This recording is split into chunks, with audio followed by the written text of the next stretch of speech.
बातमीपत्राचे प्रायोजक आहे Sai Siddhi Podar learning school. Quality education wherever we go. Admission सुरू. आज संपर्क करा. Sai Siddhi Podar learning school, Paregaon, taluka Yeola. नमस्कार, SK9 येवला न्यूजमध्ये आपले स्वागत आहे. मतमोजणी पुढे ढकलण्याबाबत माजी खासदार समीर भुजबळ यांची नाराजगी, तर शिक्षक आमदार किशोर दराडे यांनी केले स्वागत. नागपूर खंडपीठाने उद्या होणारी नगर परिषद निवडणूक मतमोजणीची प्रक्रिया दिनांक 21 तारखेपर्यंत पुढे ढकलली असून या निर्णयाबद्दल विविध स्तरातून नाराजी व्यक्त होत आहे. येवल्यात माजी खासदार समीर भुजबळ यांनी हा निर्णय दुर्दैवी असून कार्यकर्त्यांचा हिरमोड झाल्याचं सांगितले आहे. तसेच दुसरीकडे शिक्षक आमदार किशोर दराडे यांनी या निर्णयाचं स्वागत केले आहे. SK9 येवला न्यूजसाठी ब्युरो रिपोर्ट येवला.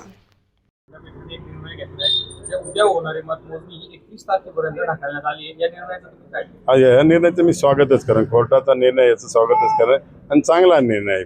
कारण बरेच लोकांनी याचिका दाखल आहे, आरक्षणासंदर्भात बरेचसे मुद्दे हे सगळे एकाच वेळेस हिअरिंग होऊन त्याचा निकाल लागणार आहे. मुख्यमंत्र्यांनी पण नाराजी व्यक्त केली आहे कोर्टाच्या निर्णयाची.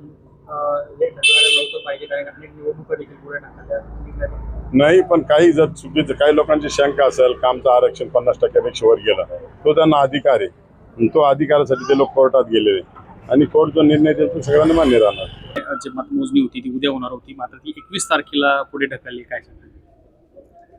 खरं म्हणजे तिचे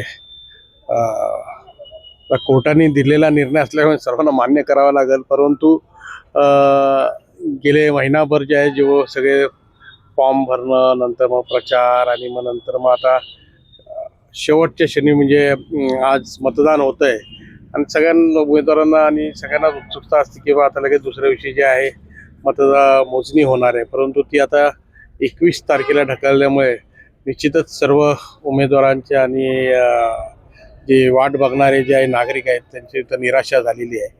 आणि त्याचं कारण खरं म्हणजे जे काल जे आहेत काही भागातल्या निवडणुका पुढे ढकलल्या आणि त्यांचं मतदान 20 तारखेला होणार आहे आणि त्याची मोजणी 21ला होणार होती. म्हणून सर्वचीच जी आहे मोजणी जी आहे ती 21ला तर करण्यात येणार आहे. परंतु सर्व निराशाजनक हा निर्णय. माननीय मुख्यमंत्र्यांनी देखील यावर टिप्पणी केली की असं नको व्हायला, निवडणूक आयोगाने नको ढकलायला होतं.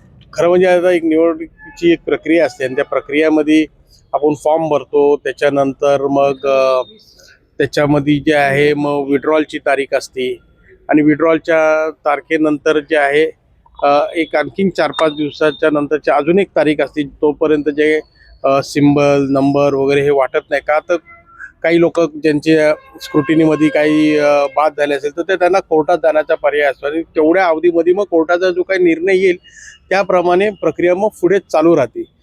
परंतु ती तारीख गेल्यानंतर आता मतदानाच्या 1-2 दिवस आधी जेव्हा असा काही निर्णय येतोय तो निश्चितपणे तो दुर्दैवी आहे. कारण का महिनाभर जे आहे सगळ्यांनी प्रचार वगैरे घरोघरी जाऊन जे आहे उमेदवारांनी पण केलेलं आहे, वातावरण सगळ्यांचं बनलेलं आहे आणि मग त्यातलं काही जे आहे पुढे ढकलल्या, म्हणजे काही प्रभागातल्या पुढे ढकलल्या, काही अध्यक्षांची पुढे ढकलली.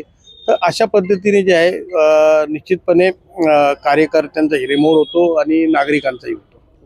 या बातमीपत्राचे प्रायोजक आहेत डॉक्टर साताळकर यांचा दातांचा दवाखाना. दंतरोग व मुखरोगावरील उपचार व निदानाचे एकमेव ठिकाण. Root canal, digital x-ray, smiling designing, वेडेवाकडे दात सरळ करणे, मशीनद्वारे दात साफ करणे, लहान मुलांच्या दातावरील सर्व उपचार, आधुनिक सुविधा उपलब्ध. आजच भेट द्या. गाळा number 41, Ambedkar shopping centre, Vinchur road, शिवसृष्टीजवळ, येवला.